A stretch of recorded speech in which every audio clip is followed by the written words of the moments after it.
Hello friends, எல்லாத்துக்கும் அஸ்ஸலாமு அலைக்கும். இன்றைக்கி நம்ம வீடியோவில் என்ன பார்க்க போகிறோன்னு பார்த்தீங்கன்னா, ஸ்கூல் விட்டு வர்ற பிள்ளைகளுக்கு வீட்டிலே சூப்பரான ஒரு பன்னு செய்யலாங்க. அது எப்படிங்கிறத இந்த வீடியோவில் பார்க்கலாம். நம்ம அதிகமாக நெல்லிக்காய் வாங்கிட்டா என்ன பண்ணுவோம், கெட்டு போச்சுன்னா தூக்கி போடுவோம் இல்லையா? ஸோ அதை கெட்டு போகாமல் தூக்கி போடாமல் எப்படி என்ன செய்யலாங்கிறது இந்த டிப்ஸில் பார்க்கலாங்க. இப்போ தான் நம்ம வீடியோவை மொத பார்க்குறதுனா சேனலில் மறக்காமல் சப்ஸ்கிரைப் பண்ணிக்கோங்க. இப்போ வாங்க நம்ம வீடியோக்குள்ளே போகலாம். இப்போ நம்ம பார்க்கக்கூடிய டிப்ஸ் என்னன்னு பார்த்தீங்கன்னா, மலிவாக விற்கக்கூடிய நேரத்தில் நம்ம நெல்லிக்காய் அதிகமாக வாங்கிடுவோம். அப்படி வாங்கி வைக்கும்போது பார்த்திங்கன்னா, நமக்கு ஜூஸ் போட்டு குடிக்கிறதுக்கு கொஞ்சம் கூட வளையாது இல்லையா? ஸோ அந்த நெல்லிக்காய் எல்லாமே கெட்டு போயிடும். ஸோ அது கெட்டு போகாமல் அந்த நெல்லிக்காய் என்ன செய்யலான்னு பார்த்தீங்கன்னா, இந்த நெல்லிக்காயை ஃபுல்லாக நான் கழுவிட்டு இதை விதையை எடுத்துகிட்டு இதை குட்டி குட்டியாக நறுக்கி போட்டுக்கிறேங்க. 1/2 கிலோ நெல்லிக்காய்க்கு நான் ஒரு துண்டு இஞ்சி எடுத்திருக்கேன்.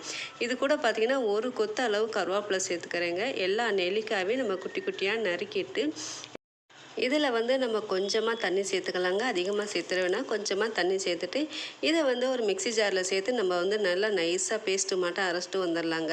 இதை அரைச்சிட்டு நம்ம என்ன செய்யலான்னு பார்த்தீங்கன்னா, ஒரு ஜல்லடை வச்சு இதை நல்லா நம்ம புழிஞ்சு எடுத்துக்கலாம். நமக்கு இந்த சக்கைகள் தேவையில்லை, இதோட சாறுகள் மட்டுமே போதும். இதை நல்லா நம்ம புழிஞ்சு எடுத்துகிட்டு இதை என்ன செய்யலான்னு பார்த்தீங்கன்னா, இதை வடிகட்டி எடுத்து வச்சுக்கிட்டு நம்ம வீட்டில் ஐஸ் ட்ரையர் இருக்கும் பார்த்தீங்களா, அந்த ட்ரையரில் நம்ம இது கொஞ்சமாக ஊற்றி நம்ம ஃப்ரீசரில் போட்டு வச்சுக்கிட்டோன்னு பார்த்தீங்கன்னா, நம்மளோட நெல்லிக்காய் கெட்டு போகாது. இந்த நெல்லிக்காய் ஜூஸ் பார்த்திங்கன்னா நமக்கு மாதக்கணக்காக நம்ம வச்சுக்கலாம்.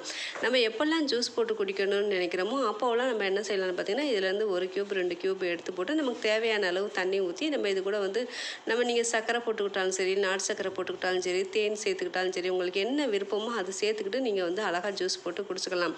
நம்ம அடிக்கடி நெல்லிக்காய் நறுக்கி ஜூஸ் போடுறதுக்கு நமக்கு கொஞ்சம் கூட வளையாது இல்லையா? இந்த மாதிரி நம்ம க்யூப் சைஸில் போட்டு வச்சுக்கிட்டோன்னு பார்த்தீங்கன்னா, நமக்கு எப்போவெல்லாம் தேவைப்படுதோ அப்போவெல்லாம் நம்ம டக்குன்னு போட்டலாம். இனிமேல் நம்ம ஜூஸ் போடணுங்கிற சோம்பேறித்தனம் இல்லாமல் இந்த மாதிரி ஐஸ் க்யூப் போட்டு வச்சுட்டு நம்ம எப்போவெல்லாம் தேவையோ அப்போலாம் நம்ம நெல்லிக்காய் ஜூஸ் போட்டுக்கலாங்க. இன்னும் நெல்லிக்காய் ஜூஸ் போடுறதுக்கு சோம்பேறித்தனம் கொஞ்சம் கூட வராது. அழகாக 2 க்யூபை எடுத்து போட்டுக்கலாம். கொஞ்சமாக தண்ணி ஊற்றிக்கலாம். நமக்கு தேவையானதை கொஞ்சமாக அதில் இனிப்புக்கு சேர்த்துட்டு நம்ம சூப்பராக குடிச்சிக்கலாம். பிள்ளைகளுக்கு இந்த மாதிரி போட்டு கொடுத்தோன்னு பார்த்தீங்கன்னா, கொஞ்சம் ஜில்னஸோடையும் சூப்பராக இருக்கும். மறக்காமல் இந்த டிப்ஸை நீங்கள் ட்ரை பண்ணி பாருங்கள். இப்போ வாங்க நம்ம அடுத்த டிப்ஸ் என்னன்னு பார்க்கலாம். நம்ம தயிர் பாக்ஸ் வாங்கினாலும் சரி, இல்லை ஜெல்லி மிட்டாய் வாங்குவோம் பார்த்தீங்களா, அதெல்லாம் வாங்கும்போது பார்த்திங்கன்னா அந்த கவர் பிரிக்கிறதுக்கு கொஞ்சம் கஷ்டமாக இருக்கும்.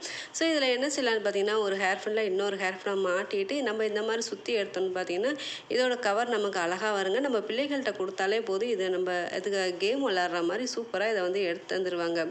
பிடிச்சிருந்தா இந்த டிப்ஸை நீங்கள் மறக்காமல் ட்ரை பண்ணி பாருங்கள். இப்போ வாங்க நம்ம அடுத்த டிப்ஸ் என்னன்னு பார்க்கலாம். இதுக்கு நான் 1/2 டம்ளர் பால் எடுத்திருக்கேங்க. இதில் உங்களுக்கு எந்த அளவுக்கு இனிப்பு தேவையோ அந்த அளவுக்கு சேர்த்துங்க. நான் 4 ஸ்பூன் சர்க்கரை சேர்த்துருக்கேன். இதில் கொஞ்சமாக பட்டர் சேர்த்துக்கலாம். இந்த பட்டர் பார்த்திங்கன்னா நான் ஃப்ரிட்ஜில் வச்சதுனால கொஞ்சம் கெட்டியாக இருந்துச்சா, ஸோ அதனால் பாலில் கொஞ்சம் மெல்ட் ஆகிக்கலான்னு பாலோடு சேர்த்துருக்கேன். இதில் 2 ஸ்பூன் அளவு பட்டர் சேர்த்துக்கிட்டு இதில் ஒரு 1/2 ஸ்பூன் அளவுக்கு ஈஸ்ட்டு சேர்த்துக்கலாங்க. சேர்த்துட்டு இதை எல்லாத்தையும் நல்லா மிக்ஸ் பண்ணி நம்ம வச்சுக்கலாம். இது எதுக்கு செய்யலான்னு பார்த்தீங்கன்னா, நம்ம வீட்டில் ஹோம்மேட்டாக பன்னு செய்யலாங்க. அடுத்து என்ன செய்யலான்னு பார்த்தீங்கன்னா, ஒரு பவுலை எடுத்துக்கலாம். அதில் ஒரு முட்டையை உடச்சி ஊற்றிக்கலாம். முட்டை ஆப்ஷனல் தான், உங்களுக்கு தேவைப்பட்டால் யூஸ் பண்ணிக்கோங்க, இல்லாட்டி முட்டை தேவையில்லை. இதை முட்டையை நல்லா பீட் பண்ணிவிட்டு இதில் நம்ம பால், ஈஸ்ட்டு, சுகர் எல்லாம் கலக்கி வச்சுருந்தோம் இல்லையா, அதை இதில் சேர்த்துட்டு இதை நல்லா நம்ம பீட் பண்ணிக்கலாம். இந்த முட்டை கொஞ்சம் கூட கட்டித்தன்மை இல்லாமல் நல்லா நைஸாக இருக்கணும். அடுத்து பார்த்திங்கன்னா, இதில் 1/2 கப் அளவு மைதா மாவு சேர்த்துருக்கேன். சேர்த்துட்டு ஒரு பிஞ்ச் அளவு உப்பு சேர்த்துக்கலாங்க. சேர்த்துட்டு இதை நல்லா நம்ம மிக்ஸ் பண்ணிக்கலாம். இந்த மாவு எப்படி இருக்குன்னு பார்த்திங்கன்னா, நம்ம சப்பாத்தி மாவோ அல்லது புரோட்டா மாவோ இருக்காமல் இது கொஞ்சம் லிக்விட் மாட்டம் இருந்துச்சுன்னு பார்த்திங்கன்னா, நமக்கு பன்னு சேர்த்துக்க நல்லா சூப்பராக இருக்கும். இது கூட கொஞ்சமாக நம்ம எண்ணெய் சேர்த்துட்டு நம்ம இந்த மாவை நம்ம தடவி வைக்கலாங்க. நம்ம எண்ணெய் தடவி வச்சுருக்கும் போது பார்த்திங்கன்னா, இந்த பவுலில் அந்த மாவு கொஞ்சம் கூட ஒட்டாது. இந்த மாவை நம்ம என்ன செய்யணும்னு பார்த்திங்கன்னா, கரெக்டாக 1.5 மணி நேரத்துக்கு இந்த மாவை நம்ம மூடி வச்சிட்டோன்னு பார்த்திங்கன்னா, இந்த ஈஸ்ட்டு ஆக்டிவேட் ஆகி கரெக்டாக 1.5 மணி நேரத்தில் மாவு நல்லா பொங்கி டபுள் மடங்காக இருக்கும். நான் எண்ணெய் தடவி வச்சுருந்தேன் பார்த்திங்கன்னா, இதில் பட்டரும் போட்டிருக்கேன். ஸோ கையில் கொஞ்சம் கூட மாவு ஒட்டாது. மாவு பிணையும் போது பார்த்திங்கன்னா, நமக்கு ரொம்ப கொஞ்சம் தண்ணி மாட்டம் இருந்துச்சு. அடுத்து பார்த்திங்கன்னா, நம்ம 1.5 மணி நேரம் கழித்து பார்க்கும்போது இந்த மாவு சூப்பராக கெட்டியாயிடுச்சு இல்லையா?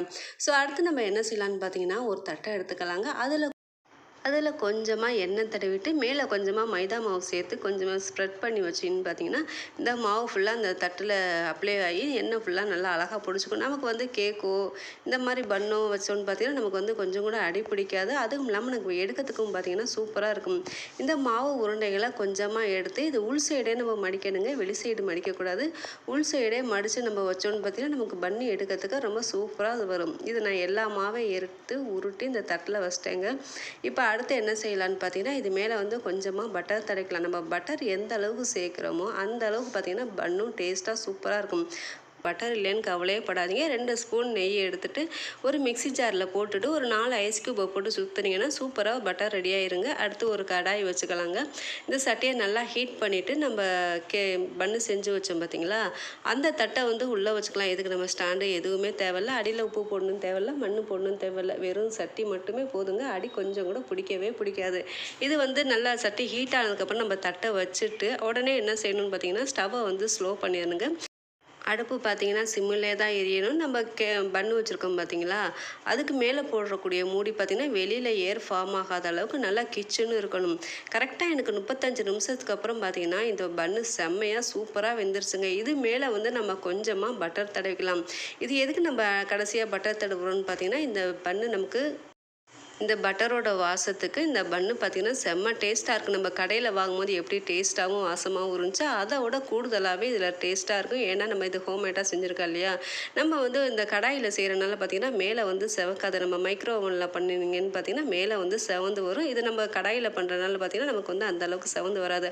ஆனால் டேஸ்ட்டு பார்த்திங்கன்னா அதே டேஸ்ட்டு தாங்க, செம்ம சூப்பராக டேஸ்ட்டாக இருக்குங்க. இனிமேல் பன்னு பார்த்திங்கன்னா நம்ம வீட்டிலே செஞ்சிடலாம். இப்போ வாங்க நம்ம அடுத்த டிப்ஸ் என்னன்னு பார்க்கலாம்.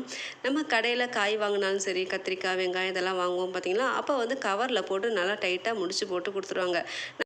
நம்ம வீட்டுக்கு வந்ததுக்கப்புறம் இந்த முடிச்ச கலட்டத்துக்கு ரொம்பவுமே சிரமப்படுவோம் இல்லையா. ஒரு சில சமயத்தில் என்ன செய்வோம்னு பார்த்தீங்கன்னா அந்த கவரை வந்து பிச்சை எடுத்துரும். ஸோ பிச்சை எடுக்காமல் இந்த கவரில் இருக்க முடிச்ச எப்படி கலட்டலான்னு பார்த்தீங்கன்னா ஒரு சைடு பிடிச்சிக்கிட்டு ஒரு சைடு முடிச்ச நம்ம நல்லா திருவிக்கிட்டே இருக்கணுங்க. திருவிட்டு நம்ம உள்ளே விட்டு இழுத்தோன்னு பார்த்தீங்கன்னா இதோட முடிச்சு பார்த்தீங்கன்னா நமக்கு நல்லா அழகாக வந்துடுங்க. நம்ம இனிமேல் கவரை பிக்கணுங்கிற அவசியம் கூட இல்லை. அழகாக நம்ம திருவினாலே போதும் இந்த முடிங்கிட்டு இருக்க முடிச்சு அழகாக இங்கிட்டு வந்துடும். பிடிச்சிருந்தா இந்த டிப்ஸை மறக்காமல் ட்ரை பண்ணி பாருங்கள். இவ்வளவு நேரம் என் வீடியோவை பொறுமையாக பார்த்தவங்க எல்லாத்துக்கும் ரொம்ப ரொம்ப தேங்க்ஸ். தேங்க்யூ ஃபார் வாட்சிங். அஸ்ஸலாமு அலைக்கும்.